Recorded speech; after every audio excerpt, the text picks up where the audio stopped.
Hello, Loving Without Boundaries community. I am so excited to be here doing a Facebook Live with B, my awesome partner in crime over here. And we just want to first just say we're glad you are here in our community. We want to make sure that you feel safe and supported. So, just so you know, about every other week at 11 a.m. Eastern Time, B and I do a Facebook Live on a topic that we think is really important to our community, that we think is going to add value. So know that we are happy to be here supporting you. And today's topic is dealing with fear of rejection, especially when we are in consensually non-monogamous relationships. I think this is very relatable topic for everybody, myself included, because we're human and we all often have a fear of rejection that is a common theme that can run through our lives. So B, I'd love it if you could kind of start us off with this important topic. So thank you for bringing it to our attention. Well, I'm really excited to be here. Hello, everyone. Yes, today's topic is how we deal with the fear of rejection and how it can show up in our life. And I'm really glad that you highlighted that. This is a quite common experience. Actually, this is part of being human, that we have all sorts of fears, including the fear of rejection. The fear of rejection is an expression of the feeling of unlovable, which is one of the core fears that we humans experience, that we are just not enough, that we can't be loved. There can be many, many manifestations how the fear of rejection appears. And what's really important is create awareness in ourselves and in our communities, in our loved ones as well, how this particular fear can show up so we can address it in really constructive ways. I would love to highlight it that rejection, criticism, being judged is part of life. It's unavoidable. Not everybody is going to like us and what we do. So it's really important that we build the skill set to be able to really powerfully handle this particular phenomenon that just runs through the our course of life. So that's why we're here, to create awareness around it. And in consensual non-monogamy, and I'm sure that Kiri, you can just bring many examples from your decades of experience, that when we are so exposed to new experiences on a regular basis, to new connections, to new people in our lives, also through our partners as well, facing the fear of rejection, criticism and judgment can occur very frequently. It's a real possibility for us. What matters is what we do about that. So the fear in itself is not the problem. When it becomes a problem is when it gets so intense that it affects how we show up in our life, when it affects our relationship, and when it affects our work as well. Mm-hmm. So that's when it becomes a problem. Mm-hmm. Thank you for starting us off, B. That was a wonderful overview that you gave. And yeah, and what I want to offer people here, of course, is, and we'll get to this by the end of talking, is hope, but first, by shining a spotlight on what this is, creating that awareness, having that conscious look at what's really going on is step one. So fear of rejection can start within ourselves, because we can have stories or limiting beliefs or narratives where we're self-sabotaging ourselves. So that could be us bringing the energy into relationships of, oh, look, I'm going to get rejected again, anticipating being rejected. So those different assumptions we might make can start to become a self-fulfilling prophecy, because that's what we're broadcasting out there. We're kind of putting that energy out there, and that may lead to us not really pursuing our own desires or not prioritizing our own needs, and we may feel threatened about taking risks. It can also show up if we start to feel like we're a fraud. So imposter syndrome. So by that, we might also be wearing masks in our life, thinking that if people saw the real me, they wouldn't love the real me. So therefore, I'm going to wear a mask. But when we do that, we're limiting our ability to have intimate and emotional connections with other people, because they're not really creating that connection with the real us. They're creating it with the mask of who we are. But that might be a coping mechanism to have those masks in our life, like whether we're trying to fit in, or trying to feel like we belong, or trying to tell ourselves that we deserve to be there, but we don't really believe it inside, where we might be feeling a lot of terror about being found out for who we actually are. And when we do this, it can put our body and our mind in a chronic state of stress or of defensiveness, of I've got to have my dukes up ready to defend myself, which is another barrier to connection. It can also create health issues, affect your physical health with all that stress and maybe cortisol that's running through your veins. And it can also lead to having addictions if you're trying to numb some of that pain, or as an attempt to self-soothe yourself, but you might be doing it in a destructive way, in terms of your body and your mind, instead of constructive ways, which is a lot of the ways that we're helping people when we are working with our cherished and our beautiful clients. So I'd love to pass the baton over to you, B, to continue to walk that out for people so that they can understand that a little bit better. Yeah, I'd like to circle back a little bit to that rejection-based narrative that you mentioned, Kitty. It's like we're wearing our rejection glasses and we see the world through those glasses, so we create more of the same. We're going to find more proof for the same that we are seeing in the world where our mind is focused, because that's where our mind goes. So it's very, very important what we focus on. And if we're constantly anticipating being rejected, that this is what we're going to find. Other ways that the fear of rejection can show up is, for example, when we go into generalizations. For example, no one ever, everyone always. Or we can end up in a place where we're polarizing. It's me against the world. We polarize into two extremes, superior and inferior. Like I'm inferior, others are superior, or the other way around, that I'm superior and the others are inferior. And we may end up in ways in relationship where we develop avoidant attachment style, that no one's ever going to be good enough for us because we set our standards so high. We just really create a wall around ourselves.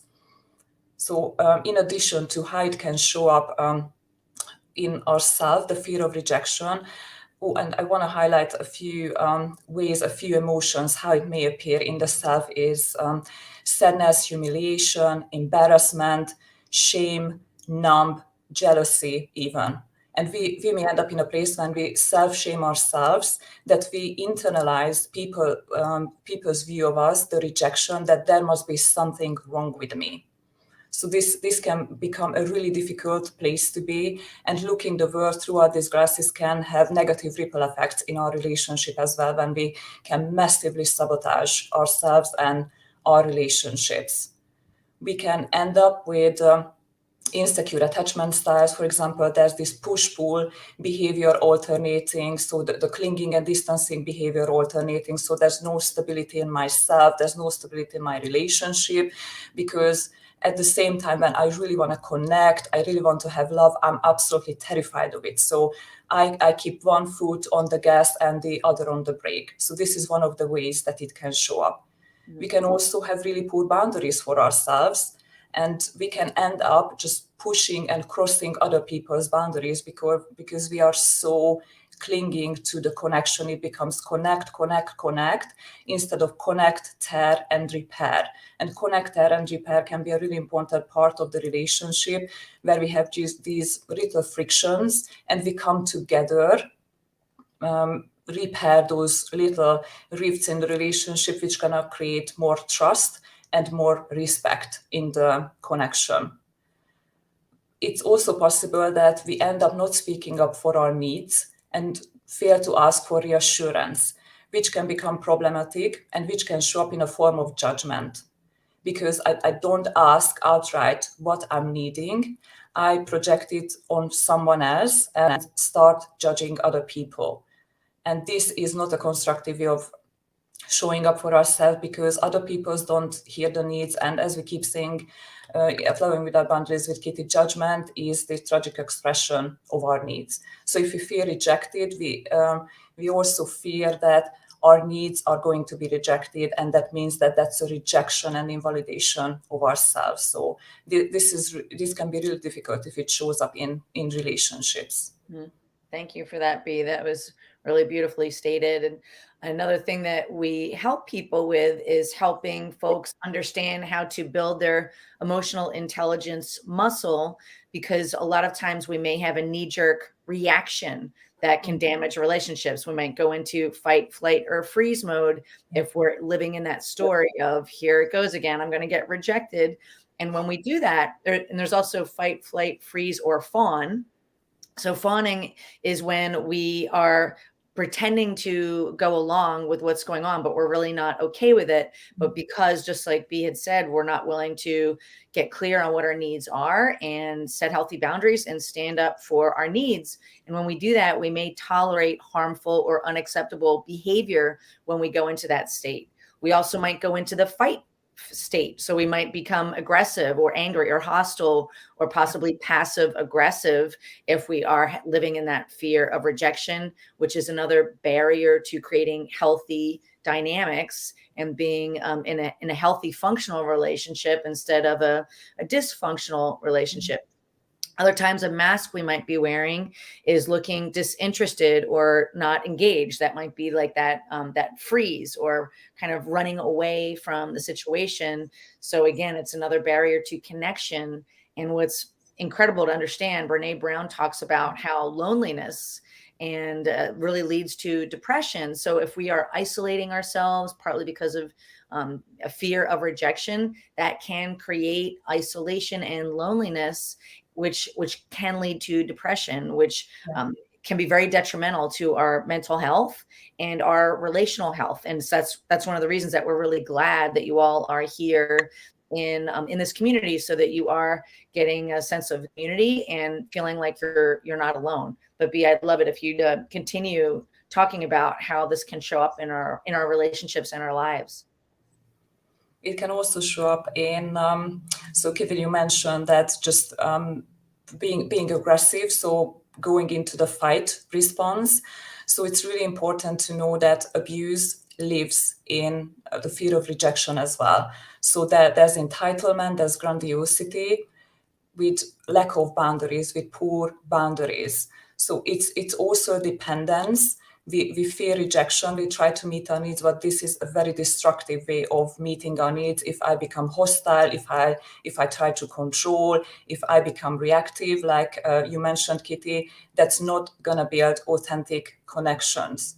Also, if we are reactive, if we are unable to handle differing opinions, differing views from our own, because we take it as it means something about ourselves, we may end up in a place where we can't handle conflict, we can't navigate differences gracefully, and we just really shy away and shut ourselves away from authentic and deep connecting and problem resolution.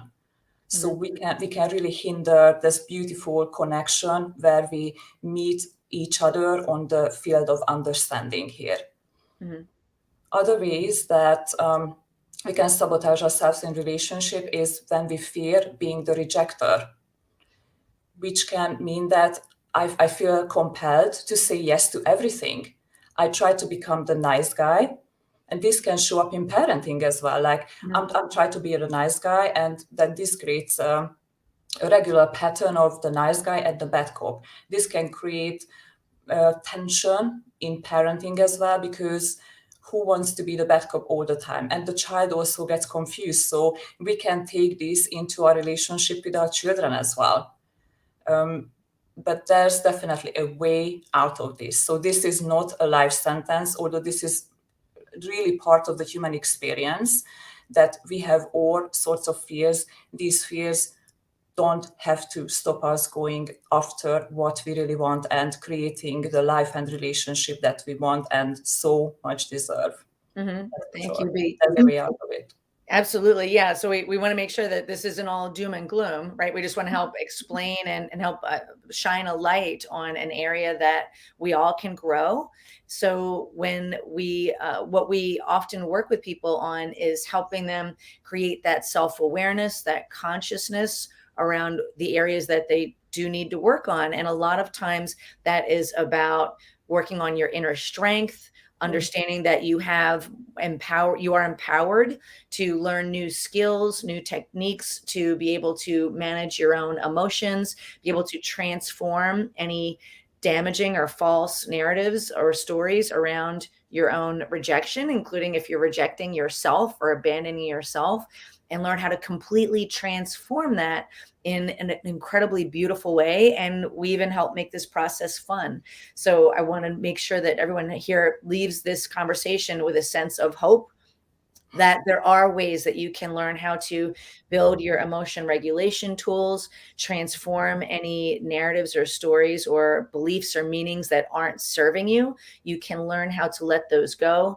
And a lot of times it's incredibly powerful to work with a coach or a mentor to help you through that process, because you don't know what you don't know. So with somebody holding your hand and guiding you, you can have an outside observer be able to highlight for you, like, this is an area that you can grow, this is how you do it, and we can lay a whole pathway out in front of you so that you can learn to build resilience to rejection, a resilience to judgments or criticisms, because that's going to happen in our lifetime and in relationships, because we're human. But Yeah. learn how to build shame resilience and move through any guilt or shame that is coming up. So the work that we do here at Loving Without Boundaries, and with the coaching work that we do, is to help people live their most authentic lives, free from jealousy and insecurity, which is where rejection lives, also free from shame and guilt, and also maybe healing from infidelity, possibly, that may have shown up in your relationships in the past, because sometimes that's what brings people into consensual non-monogamy, all in the open relationship and sex positive space, so that you learn to fall back in love with yourself first, so that then you can show up as the best version of you in your relationships. So this is all possible. There is a roadmap and a blueprint that we can help craft and create alongside you to help you do that. And I'd love to just see if there's anything you wanted to add there, B, before I just kind of tie that up. Yeah, that was a beautiful way of offering hope. So it really is not all doom and gloom. And I myself am a living proof that it is really possible to build resilience against rejection, criticism, and judgment. As you said, that it's part of life. It's it's absolutely unavoidable. And it's absolutely possible to create a new story for ourselves instead of I'm unlovable, I don't matter, my needs don't matter, I can't be accepted, and the rest of the limiting beliefs that we create unconsciously for ourselves. We can create an entirely new story and a positive feedback loop, so we can create more of the same, but this time from an empowering place. We start from an empowering place and we create more empowerment, more fun, and more abundance.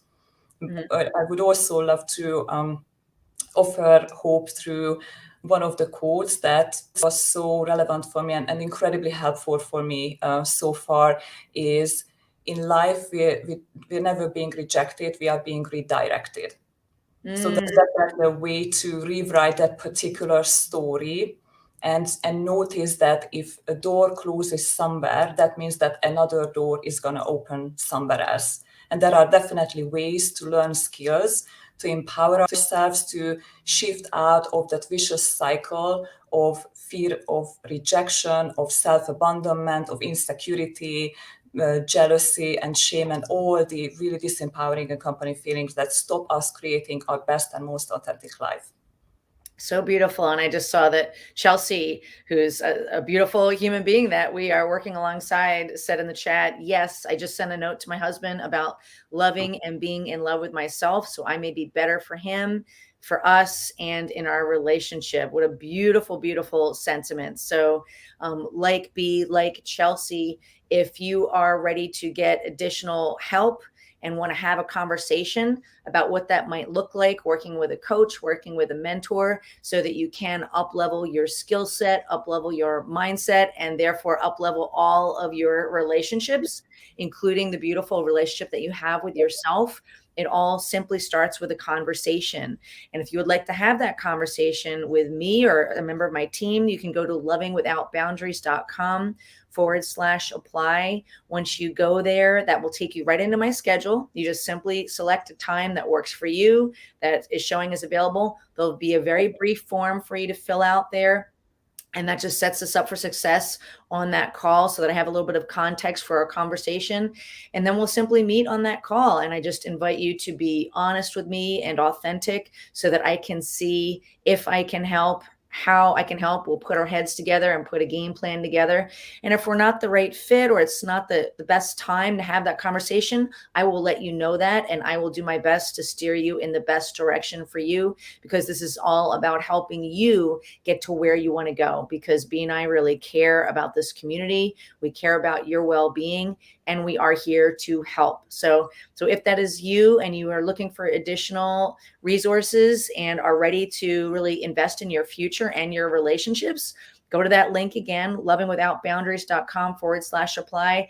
That's how B started. That's how everyone that is in our incredible community of folks that we are rising to new heights in their relationships, even when they're coloring outside of the lines of heteronormative monogamy. It all starts with that call. So you can build your inner strength, your confidence, and your skill set along the way so that you can feel happier, more at peace, more of a sense of self-acceptance and self-love, and also build your empathy muscle. And that includes empathy and compassion for your beautiful self. We all can use a little bit more of that. Anything else you wanted to add there, B, before we sign off? I just would love to thank Chelsea for this beautiful comment that she just shared at my husband. And I so appreciate working with you, having accountability and the support of our poly community. It's really lovely to hear that, Chelsea. It's a true honor working with the two of you. Yeah. Yeah, I'm just writing a note there too. Yeah. So Chelsea, that was really beautiful. And I love that you're enjoying that. You're seeing the momentum, what's possible, because it's one thing to just read a book, right? If you think about climbing Mount Everest, it's one thing to read a book about climbing Mount Everest, but when you go to actually climb that mountain, we hire a guide, who might be carrying some of our bags for us and cheering us on and guiding us, like, don't step over there, step over here. So this can be the same thing with relationships, especially when we're creating unusual, relationships where we're swimming upstream from what most people are doing in society. So Chelsea, we honor you being here. We honor you saying yes to yourself and doing this transformative and life-changing work. So I'm so glad that you are here getting the support and the love and the encouragement and the skills that you need, with us guiding you every step of the way to make sure that you succeed, because we are here for your success and we are here to help anyone else who wants that help. So with that, B, thank you so much for this important topic and bring this to our attention. Chelsea, thank you for the comments in the chat. We really appreciate you and appreciate you being here. And with that, we will sign off for now. And hopefully I will speak to some of you soon who are looking to have that conversation to see where you can take yourself and your relationships. So know that we're glad that you are here. We love you. We care about you. And we hope you have a wonderful week. Bye.